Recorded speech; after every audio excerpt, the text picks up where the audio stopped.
This is Andrew from Lead Marketing Pro, and I am here with Holly Homer.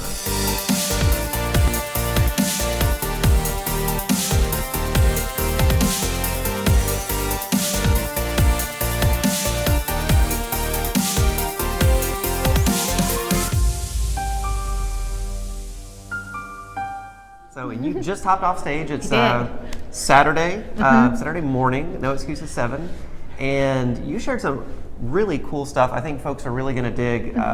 This is something, it was a belief that I had. I really thought you had to pay to play on Facebook. I really thought organic reach was something of the past. It was something that I fondly remembered, but didn't think there was really any opportunity to do that anymore. Before we get into that though, let's kind of talk a little bit about your story and a little bit about your brand, and because you're in a different niche than we are, so we want to know about that and kind of how you came to be speaking here today. So just kind of give us a little bit of context. So I'm a blogger, and I write Kids Activities blog, and that's the site I run. And I've been blogging for about 9 years. I purchased actually Kids Activities blog, or what was Quirky Mama at the time, about 5 years ago. And so I just loved it because it's fun things to do with your kids and parenting resources. And so we had a Facebook page that was just kind of dead. It had about 13,000 fans, but they were not engaging at all, and just decided, let's go for it. And so by just opening up our insights and looking at what works and what doesn't work, we were able to gain over 1 million organic fans in a year and 4 days. And the page is now at 2.5 million fans, and so it gives us a lot of flexibility to drive traffic to where we want it to go. Absolutely. So tell me, which came first? Was it you've got Quirky Mama and you've got the Kids Activities? Walk us through the thought process of the branding there. So when I bought the site, it was Quirky Mama, but Quirky is people don't necessarily know how to spell it when you say it, and then Mama is MOMMA. And so I just thought that was too confusing. So I went back, and I was really into search engine optimization at the time, so I wanted the kids' activities in it. And so the only way I could find like a reasonable URL was to do kidsactivitiesblog.com. So I rebranded, and then at that time, Facebook wasn't super excited about you changing the page name, so I just didn't really think about it. Sure. And then when I did think about it, when we were at about 500,000 fans, I contacted Facebook and said, hey, I think I want to change my page name, and they were like, I wouldn't change anything. You're doing fine. So then I was like, and now I'm really glad, because now I can use it for a bunch of other projects. It's not tied to just one project. It gives me a lot more flexibility. So it was kind of a happy accident. Okay, gotcha.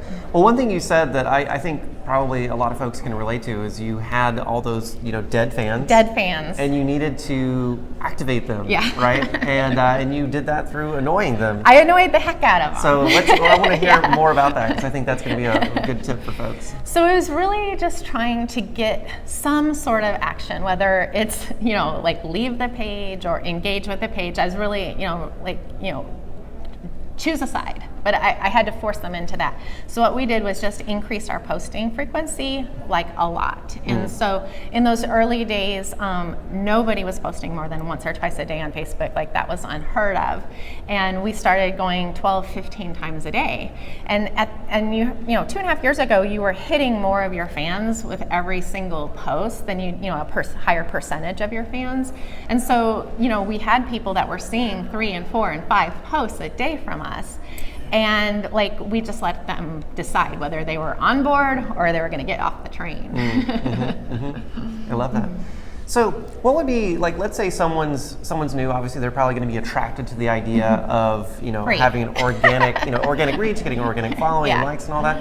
What would be would it be just increasing the post frequency? What would kind of be your biggest, tip or two to really get that going? So I'd really start with just coming up with some plan. If 3 times a day is reasonable for you, then make those 3 times a day just the best posts possible. And then, choose what you think will do best, and then go back into your insights and see if it really did. So I play a little game every time I post something on Facebook is I think in my head, how far is this gonna reach? So that when I go back to the analytics, I am either surprised or confirmed, you know, like, so, and then when I'm surprised, I'm like, well, why did that do so terrible? Like, I was sure that was going to do X, Y, or Z. And that gives you a really good handle of what your normal is. Because, and then you also start choosing things you think will do better and better instead of just phoning it in with just, oh, I have to post today. Mm-hmm. I like that. I like that. So you shared, I mean, there's a lot of tactical stuff. You know, if you guys want to learn some of the more tactical techniques of, you know, exactly how to work your images and all that stuff, you got to come to the events. You got to be at No Excuses 8. Definitely. One thing I love that you shared that I think folks can use is really having every post be something that's worthy of going viral. Right. And some of the things you were sharing about that, like, you know, where you put the link and how you use that was all new to me. So I was like, wow, that's really cool. So again, you got to be at the events to get the really good stuff.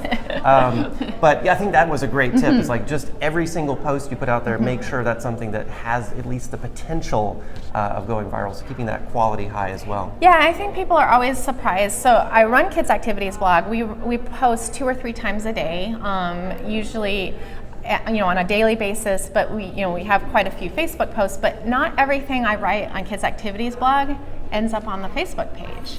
And the reason for that is there's just some things that we write that we don't think will do well. But we want them there for Pinterest, or we want them there for search, or we want them there because our hardcore viewers like want it there. But why would I waste a Facebook slot on something that I'm pretty sure won't do well? And I think that's where people's mindset needs to, instead of just like, oh my gosh, I gotta find 3 things to post today, is like, you have 3 chances at hitting it big today on Facebook, like use it wisely. I like that. I like that. One thing that's really cool, it's almost counterintuitive to our space and what we teach is, you know, you did this kind of almost anonymously in a certain sense. You know, I mean, you had a brand, you had a site, but it was not associated with you, it wasn't associated with your face until Facebook Live. Facebook Live. So talk a little bit about Facebook Live and kind of the opportunity that represents. And like, I literally get goosebumps talking about Facebook Live because it is the biggest thing that's ever happened to us. And the reason is we have those fans, but until today, we haven't been able to talk to them in real time. So I can make a video and people can comment on it, but now I can get on a video and Sally from Peoria and I can have a conversation and we can, you know, we do a lot of reader questions. That's one of the things that built our page just in text. Well, Facebook started not showing them to very many people recently, just an algorithm change. It's just kind of the ebb and flow of Facebook. So one of the first things I did was take those reader questions that have always been super popular to live video. So now, like, I'll read a question, you know, I'll give my 2 cents as a mom of 3 boys, and then I'll throw it out to people. Have you been in this, you know, situation? What would you tell her to do? And moms love to give advice. So the conversation just going, and I can read through and say, oh, you know, Miriam has an amazing comment. You know, like, have you tried this? And oh, look, you know, and it's amazing. It's not just, you know, about 1.4 million of my fans are here in the United States, which leaves the rest of them around the world. And so when you go live, you're talking to people in the Philippines and in New Zealand. And I mean, it blows my mind who shows up. Yeah, that's incredible. That's incredible. Well, almost 2.5 million fans organically.